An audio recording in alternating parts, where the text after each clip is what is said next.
In the Gulf of Mexico, 7.5 miles due west of Bonita Beach, and 30 feet below the surface grows an artificial reef complex created by the Water School at Florida Gulf Coast University. Welcome to Kimberly's Reef. The goal for any artificial reef is to create a habitat to draw fish to an area.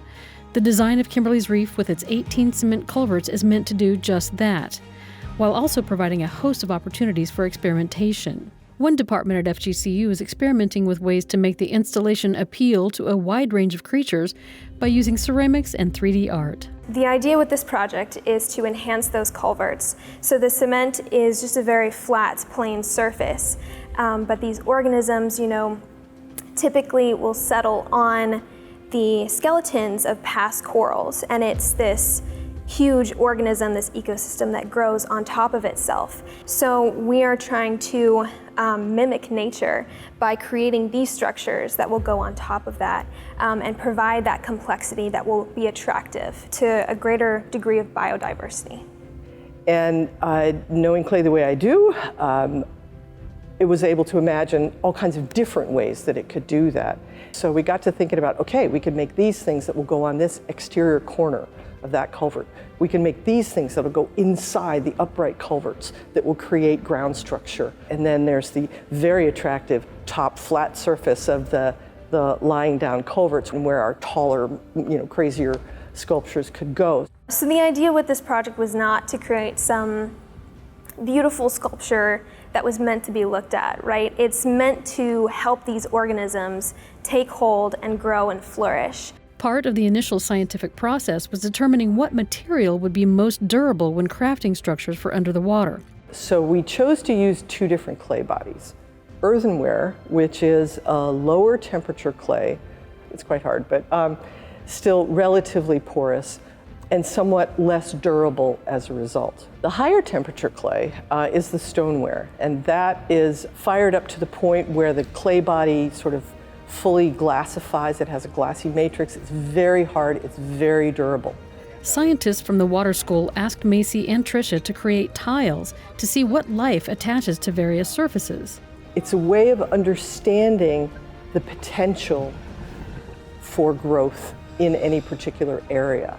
So we made 4 different types of ceramic tiles, all in the same size, but with different levels of structural addition, the introduction of a more textured, more complex surface. Those were just pulled up and are starting to be examined for what exactly is growing on there, but you can see growth very, very, very quickly on the most textured tiles. They like the texture, they like the additional structure.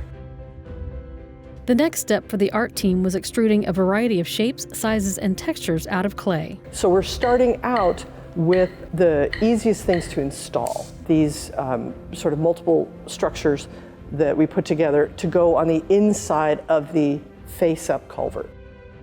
But we are hoping to see sedentary organisms that will adhere to the surface of the clay, like corals, like oysters, and those kinds of organisms. So that's how we've designed these. Like the clay is porous, so it will help like coral larvae take hold and settle. But then we've also created them to be interesting structures for fish. So there are places to hide, places to swim through to encourage that kind of activity. The tables full of sculptures will slowly be added to each culvert. Macy and Tricia got to see their first structures deployed. These objects are for scientific monitoring. So we have photographed every single piece. We have tagged them all. We'll be creating a whole catalog so that as the monitoring happens over time, you can say, oh my goodness, number 35 is really growing like crazy. What is that?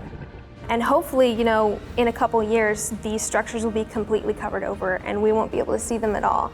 And we will have accomplished our goal in that. And for Macy, a project like this is a perfect fit for a student with a double major in biology and art. So my dream is that I will be able to study the organisms that have settled on these artworks that we've created together and get to really see the impact of our work. What art helps to do is to facilitate, it's like a bridge between science and the public. So it packages science in a way that's easy for people to understand and encourages them to care about these things, and you know, what they care about, they'll help support. So. Major support for Kimberly's Reef is provided by Bo Deal and George Gelman, who believe the human spirit is behind every scientific discovery.